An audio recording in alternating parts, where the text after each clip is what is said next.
situation and the government has to do something about it.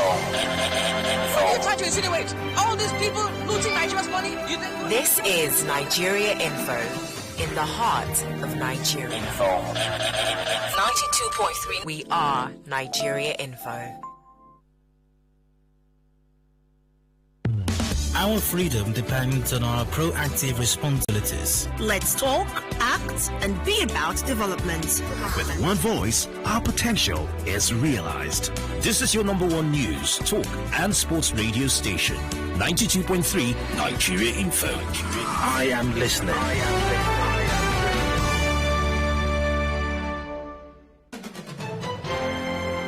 We connect you to the world. We connect you to the vicinity.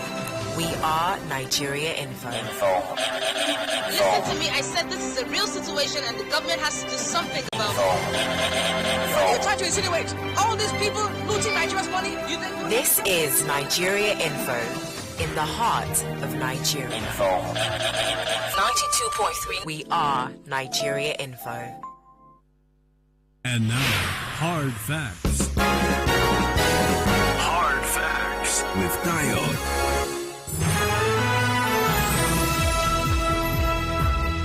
Welcome back. I still have Factor 91.3 Nigeria Info in Port Harcourt. I'm Dowell. 9 minutes gone past 4 p.m. Conversation continues. Thanks for staying tuned. And we're discussing the brouhaha, the dust that's been raised in the country at the moment regarding electronic voting and electronic transmission of election results. It's been an extremely contentious issue, and it's still contentious in spite of what happened in both chambers of the National Assembly. Yesterday, the Senate passed an amended version of the amendment because there was a committee that had worked on this bill, had worked on what was to be the amendment, but that amendment was further amended in the Senate, especially a particular section of that amendment that had to do with the transmission of election results electronically. Now, the House of Reps completed their process today as well. In this story in the Punch newspaper, Reps passed the electoral bill amidst protest. The House of Reps has passed the Electoral Act Amendment Bill, maintaining the controversial Clause 52 Sub 2 as presented. The clause allows INEC to determine when, where, and how voting and transmission of results will be done. Clause 52.2 reads, voting at the election and transmission of results under this bill shall be in accordance with the procedure determined by the Commission. Earlier, there was a rowdy session in the House as the Deputy Speaker, Ahmed Wase, skipped Section 52, where consideration of the Electoral Act Amendment Bill was suspended on Thursday. And after asking officials of the NCC a series of questions, the Speaker, Femi Gbajabiamila, said the information from the agency would guide the lawmakers on the controversial Clause 52.2, which is about voting and transmission of election results. The House reverted to a committee of the whole, which was presided over by Wase to continue with the consideration. Wase, however, called for a vote from Clause 54, which generated protests. Deputy Minority Leader Toby Okechukwu raised a point of order to record that the session on Thursday was halted when the consideration got to Clause 52. He also recalled that several members called for division of the House, which Wase overruled.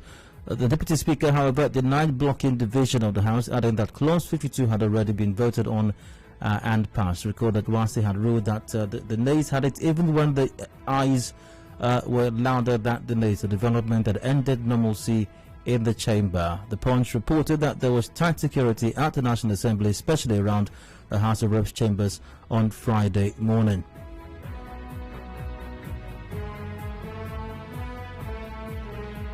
The House spent about 2 hours on Clause 52 Sub 2 of the bill, as several attempts to have it amended were overruled by the Deputy Speaker, Ahmed Wase, who presided over the Committee of the Whole to consider the clauses of the bill. But more on what the House of Reps has done about this later on. But the issue once again is, what exactly is the big deal? Is there a big deal with electoral or with electronic voting and transmission of results? Expressions have been made by different persons on the opinions on the matter. One of them, Senator Ndume, who is chairman, Senate Committee on Army, Senator Ali Ndume, said the clamor in some quarters for the inclusion of electronic voting and transmission of election results electronically for the 2023 general elections will not work in the northern part of the country. Said that the north, and especially his home state Borno, do not have the facilities for this. And he also the inclusion of electronic voting, the Electoral Act Amendment Bill would not stop or would stop rigging of elections. He said, quote, as a member of the Senate, I'm talking realistically. The issue of electronic voting is futuristic. I have a guest with me in the studio, IT consultant Dowell Mirin is here. Dowell, good evening to you. Welcome to the show. Thanks for having me, Dayo. Now, first, an explanation of what the concept or the terms are. It's simple. Electrical transmission means the transfer of data from point A to point B. In technology terms, it is called time division multiplier access. Now, simply put, the mast you have here that does your transmission is called a BTS, base transmission station. It connects to every device that listens to your station. So it's a simple technology, very, very, very simple technology, which means I expect them, or let me say I expect the Senate body or the House of Assembly or whatever they call themselves, the NAS per se, for them to seek very, very clear clarification on what that particular technology is, what the transmission is all about, and which is very simple. Now, getting NCC on board is a very good one. It's a good one to bring NCC on board. But what NCC can do is to put in what we call policies that allow for policies that allow during election purposes for GSM and provider, that is the big GSM provider, to deploy what we call OBE, an outdoor van that can do transmission from any remote area to the main server. Okay, let me ask you this, though. For us to electronically transmit election results from polling centers, what would be required? What would be required are hardwares, specialized hardwares. You can have what we call digitalized hardwares, on-time, real-time hardwares. Now, what they are supposed to have in remote area that cannot transmit data, what they are supposed to have there are remote access data hardwares, which means you can vote, you can do all your voting there. It is in the data. Nobody can access that particular data in that piece of equipment. Then what else do you need to do? You will get once they lift the data from that particular place, once they leave that data from that particular place to point B, it could be in a drive. It could be in a very secure drive, an end-to-end encrypted drive. The moment they get to their base station and they slot that drive in, all the data are imputed and computerized. It will immediately self-updates or the main database, telling you who voted, who did not vote, where they voted, the demographics of the voting. So telling us that saying that the not are so remote that you can vote electronically or cannot transfer or transmit data or result electronically, that is totally out of the box. Now, pardon me if I don't get the terminologies right. I'm not an IT geek like yourself.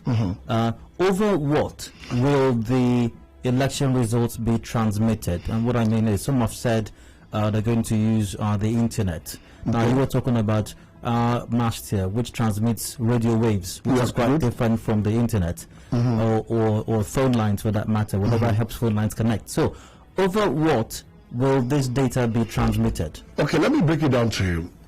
The BTS side is a base transmission station. It has what they call the transceiver. A transceiver can either send out data and receive data, and can also send out internet connectivity through radio wave and receive, and also send to every other places.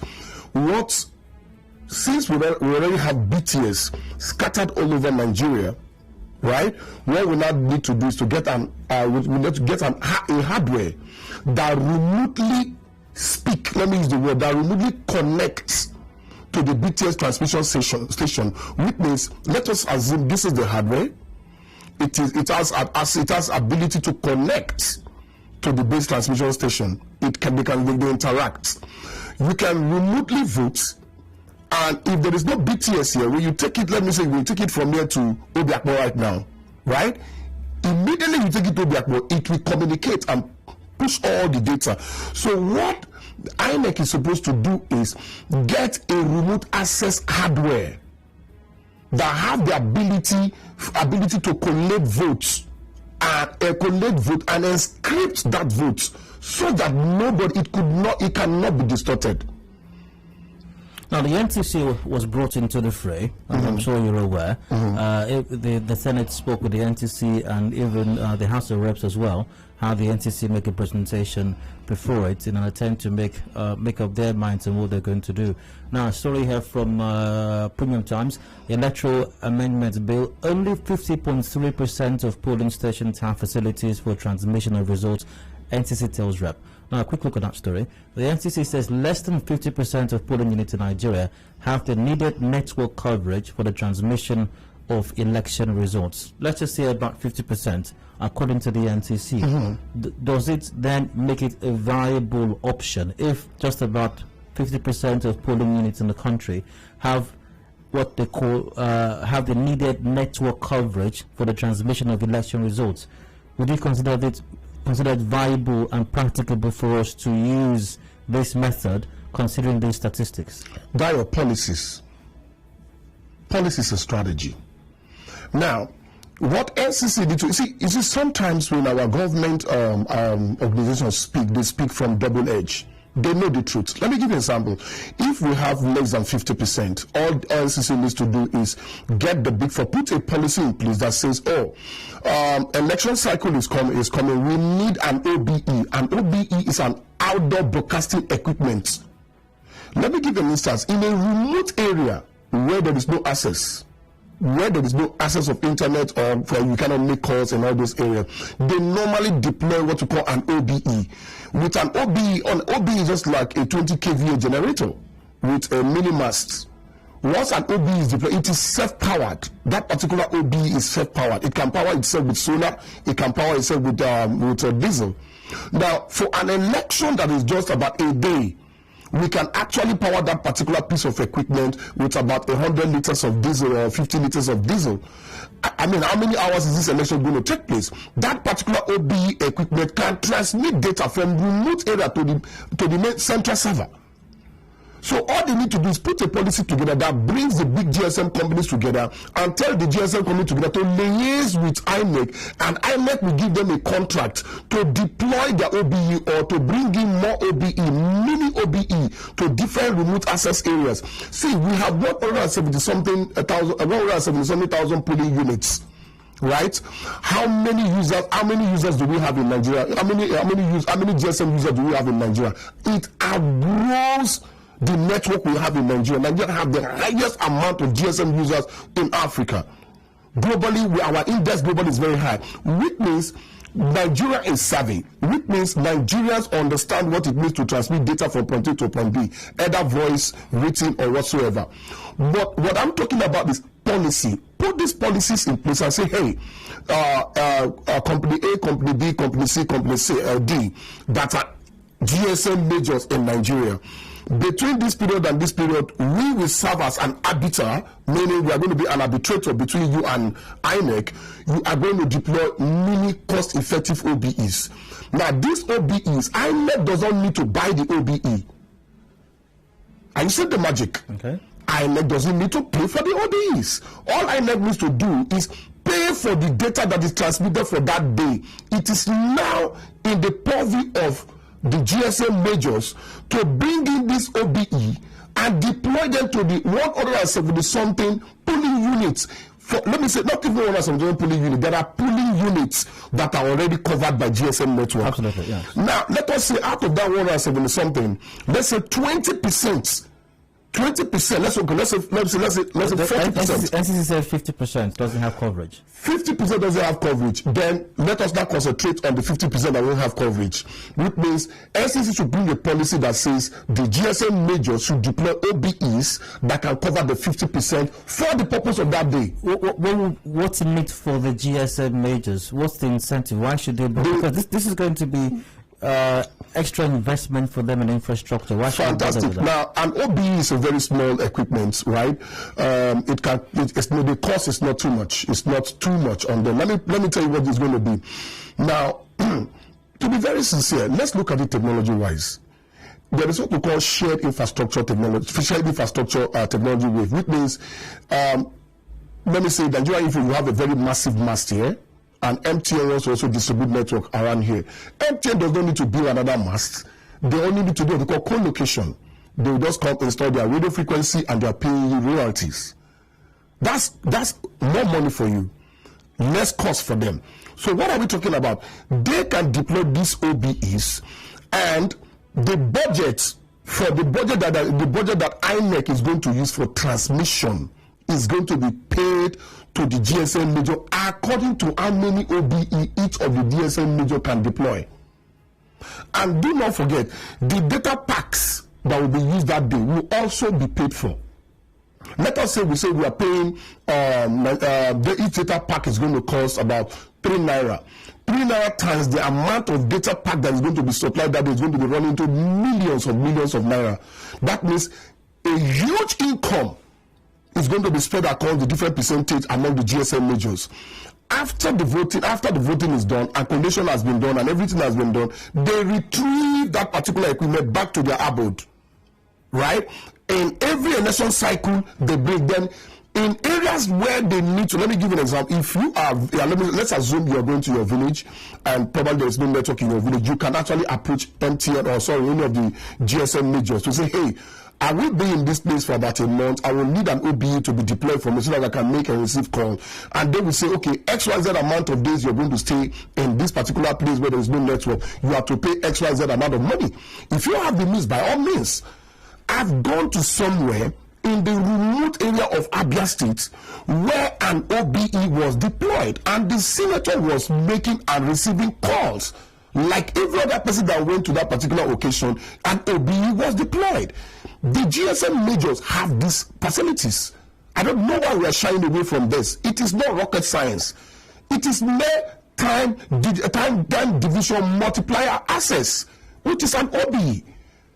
It is Hard Facts 91.3 Nigeria Info here in Port Harcourt. You're welcome to join the conversation right now. We'll take a few calls before a commercial break. The line to open 0817 923 0002 is the number to call. Also 0817 923 0003 and 0007. We are live on Facebook.com/Nigerian question. I'll get to that as soon as I can. WhatsApp is via WhatsApp. Via Facebook, Hector Christopher goes, no system is completely perfect. We are still experimenting new process for permanent adoption. I strongly support the electronic voting system, but it will be programmed in such a way that results must be transmitted electronically, otherwise it will be useless. However, it will still be interesting to know that electronic voting system would not automatically throw incredible people in government if we don't instill internal democracy in our various party politics, because that is one critical process that brings in incredible people who come into government. Once bad people emerge in the party primaries and eventually win the general election, then our objectives will be defeated. I've got to Ernest from Rumobia Khan and the land. Ernest, you're welcome. Please go on. Yeah, good evening, Dayo. Dayo, I'm very upset. This thing does not take, I don't know what our senators do, like I think they are not learned. And this is the problem we have in this country, where a section of the country wants to draw the entire country back because of things that they can simply put in place for development to come. And they want to put every other person under jeopardy. It doesn't make sense. It doesn't make sense. The man just explain it. Even super and IT somebody knows what to be done to make a place work for a data to be moved from one place to another.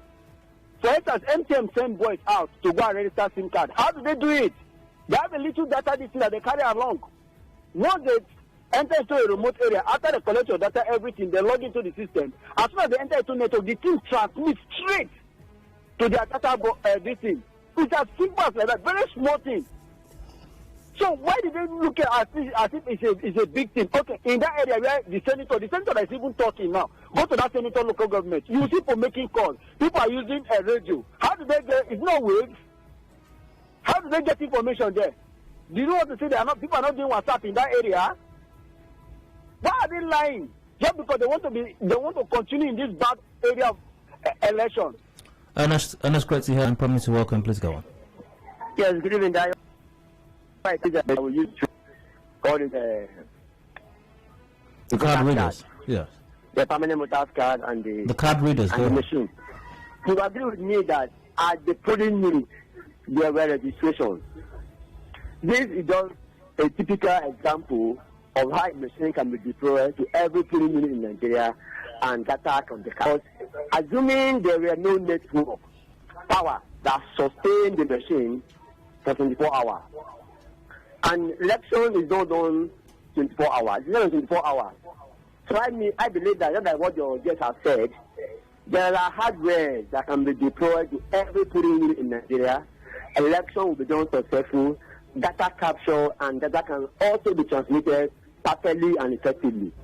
So I think what we have in Nigeria is not just corruption. To attend to this, because there are persons who have also expressed concerns, not just about transmission of these elections results, but even electronic voting in itself, that a hack could be done, that results could be manipulated electronically. I'll get your take on that one more return. Do please stay with us. Hard Facts will be right back in a bit.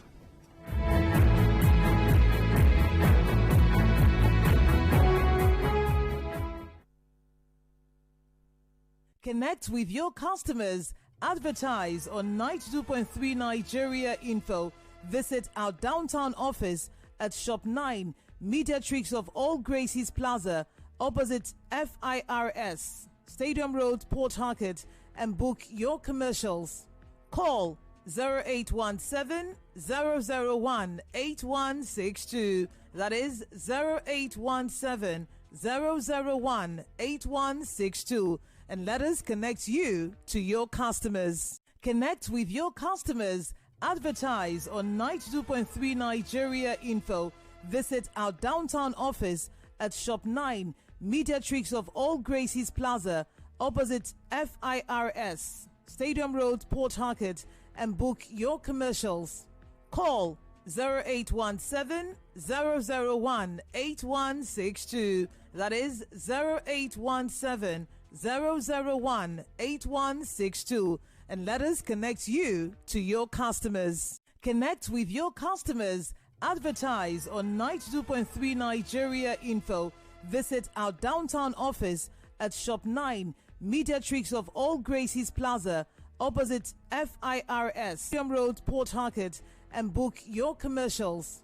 Call 0817-001-8162. That is 0817-001-8162. And let us connect you to your customers. Connect with your customers. Advertise on 92.3 Nigeria Info. Visit our downtown office at Shop 9, Mediatrix of All Gracies Plaza, opposite FIRS, Stadium Road, Port Harcourt, and book your commercials. Call 0817-001-8162. That is 0817-001-8162. And let us connect you to your customers. Connect with your customers. Advertise on 92.3 Nigeria Info. Visit our downtown office at Shop 9, Mediatrix of All Gracies Plaza, opposite FIRS, Stadium Road, Port Harcourt, and book your commercials. Call 0817-001-8162. That is 0817-001-8162. And let us connect you to your customers. Connect with your customers. Advertise on 92.3 Nigeria Info. Visit our downtown office at Shop 9, Mediatrix of All Gracies Plaza, opposite FIRS, Stadium Road, Port Harcourt, and book your commercials.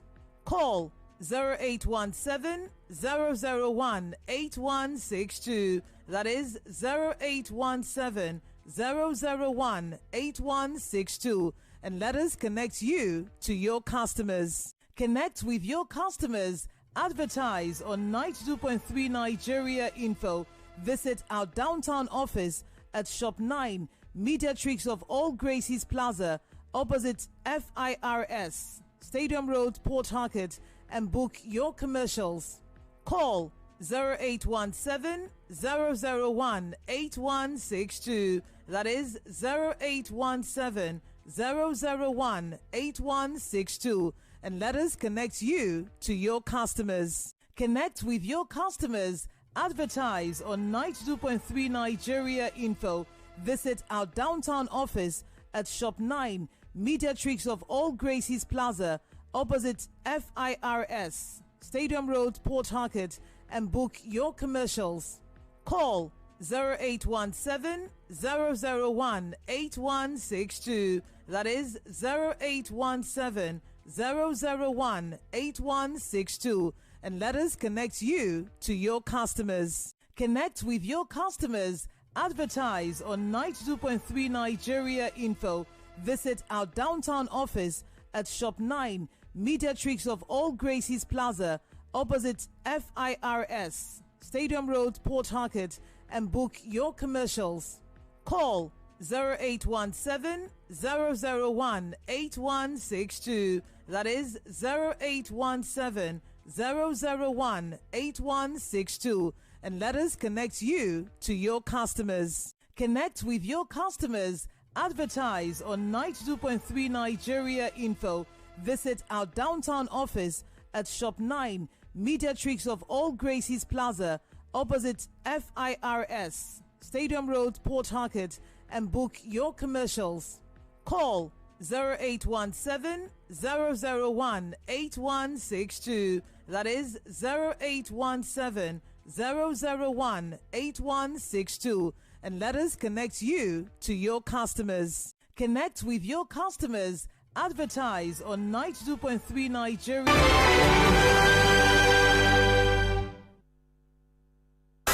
Keeping up with political issues and developments around you, only on Nigeria Info. And now, Hard Facts. Hard Facts with Dowell. Welcome back. I still have Facts 91.3 Nigeria Info hearing Port Harcourt. I'm Dowell. 23 to go before 5 p.m. The news update is up at 5. For the moment, conversation continues on the subject matter of electronic voting, but especially, or more especially, electronic transfer of election results, which was a matter of contention in the National Assembly. Of course, mostly the members of the National Assembly voting along party lines. The APC obviously doesn't want it. The PDP wants it. So that's a major issue. The Senate, of course, has done what they've done. The House of Reps are doing their thing as well. But my guest here in the studio, IT consultant Dowell Mirin, explains this in some detail. Dowell, you're welcome once again. Thank you for having me. Now, the question I asked before the break, concerns have been raised. I think I may have received a WhatsApp message on that as well. Oh, Henry sent that in via WhatsApp. How secure is this system from hackers? So that's a concern that has been raised, that even electronic voting can be manipulated, it can be hacked, results can be changed. Is there a possibility that can happen, and is that a genuine concern? Dowell, you know, when you hear such questions, you have to look at the evolution of technology. Right, the technology that is being used for voting is such unique that the ecosystem is end-to-end encryption. End-to-end encryption means nobody have access until the termination of that particular data pack. Your WhatsApp has what we call end-to-end encryption. Your Facebook does not have end-to-end encryption. Your Facebook message does not have end-to-end encryption, except you subscribe for Facebook Business. So what we are going to do is the entire ecosystem of the voting process, the transmission of data, has what we call end-to-end encryption. Now, one paramount thing is we need to get the software, the solution has to be uniquely developed to the concerns and policies of Nigeria. The uniqueness must be developed in line. That means when I say uniqueness, the architecture of transmission of this data has to be developed or written in such a way that it has what we call end-to-end encryption.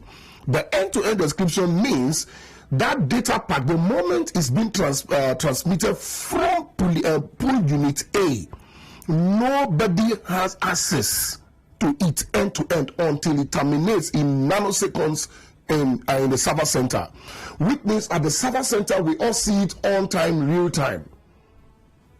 All the representative of the different states, INEC representative of the different states in their own what do they call it, in their own what do they call it, in their own let me say their fusion center.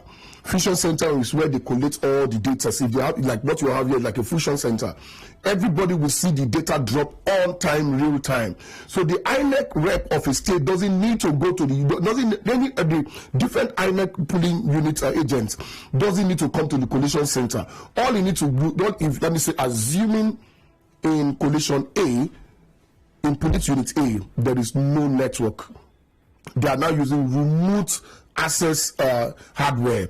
All the person needs to do is to leave that particular place with that particular pack of about particular device that collates the data.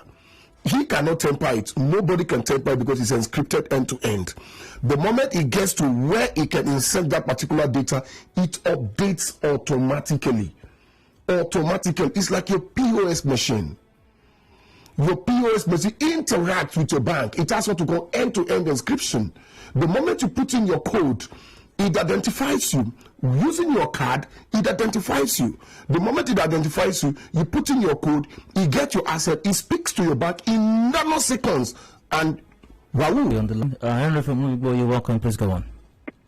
Yes, Dayo, this is Henry from Mubo. Go ahead, please. You're welcome. Go ahead. I must tell you that I enjoy your program and your guests in the studio.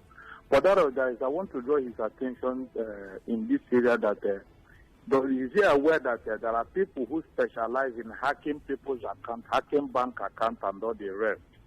Now, I also want to draw his attention to that if this system he's talking about today is existing, why is it that when we go to bank just to open an account or maybe to do some money transaction, bank will tell you that the network system is bad? Number two. Secondly, Dayo, is he aware that most of these riverine areas, maybe in our rural area, doesn't use phone? People there are not using phone. And also want you're taking us back to some of the things that have been discussed already. So I apologize. We may not be able to provide. No, Henry, just you slow down, please. The issues that you are raising, Henry, I beseech you to take the time to listen to me, please. Okay, Henry's not listening. But great to hear from you, Henry.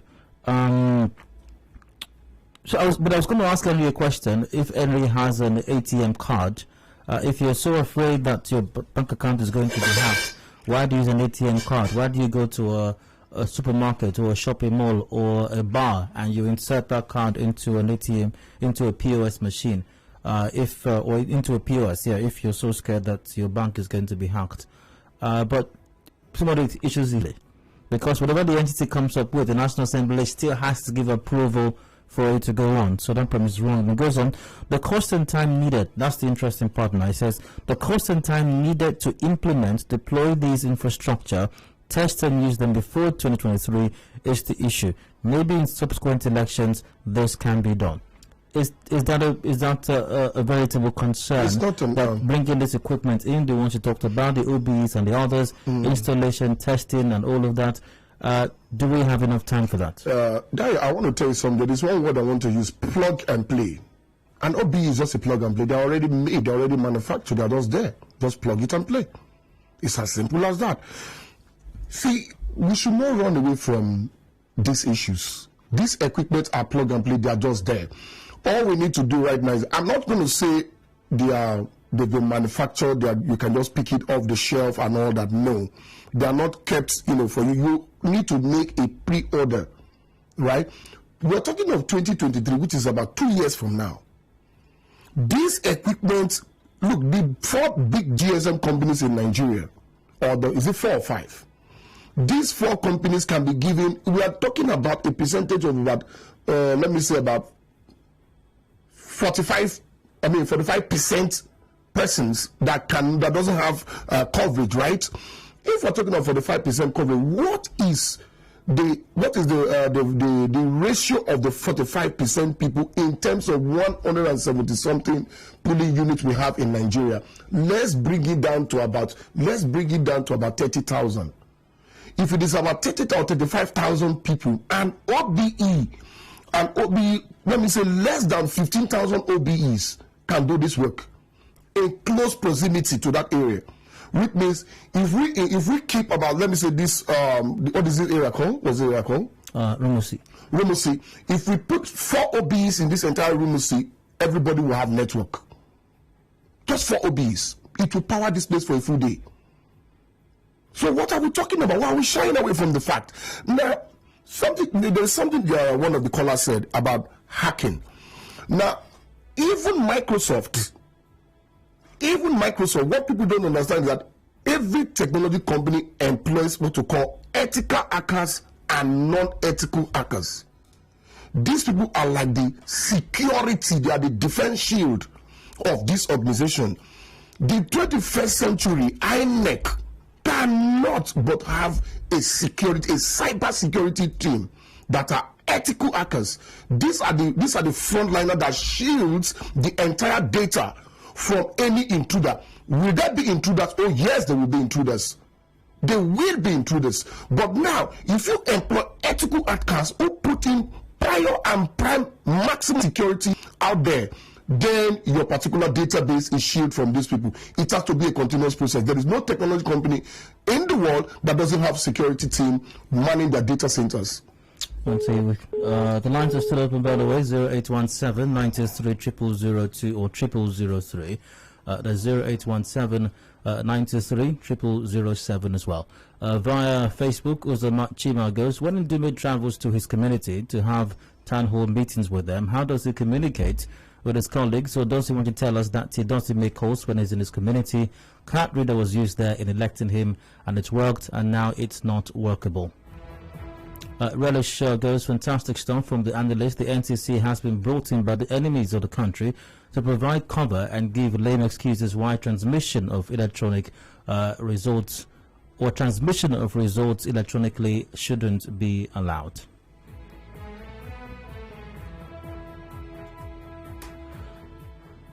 Ibiso joins the conversation from Odili. Ibiso, you're welcome. Please go ahead. Good evening. Hi, go ahead, please. Nice conversation. But to me, we are in a hurry about this thing because we are guests in the studio. The issue of cost. Ibiso, let's talk about the issue of cost that you've raised. I'd like to ask you a question without your question, and my guests will chip in as well. INEC what are some of those things you think are included in its budget? What do you think INEC is budgeting for exactly? What are some of those things?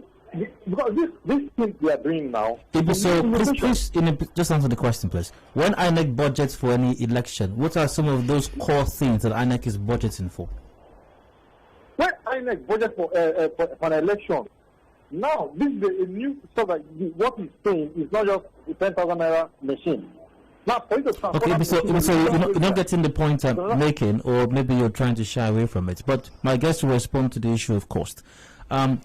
First, what I was driving at, Dowell, when INEC budgets for an election, they include logistics like transportation. They talk about, they include security. A heavy security deployment is expected, which definitely is going to increase the cost.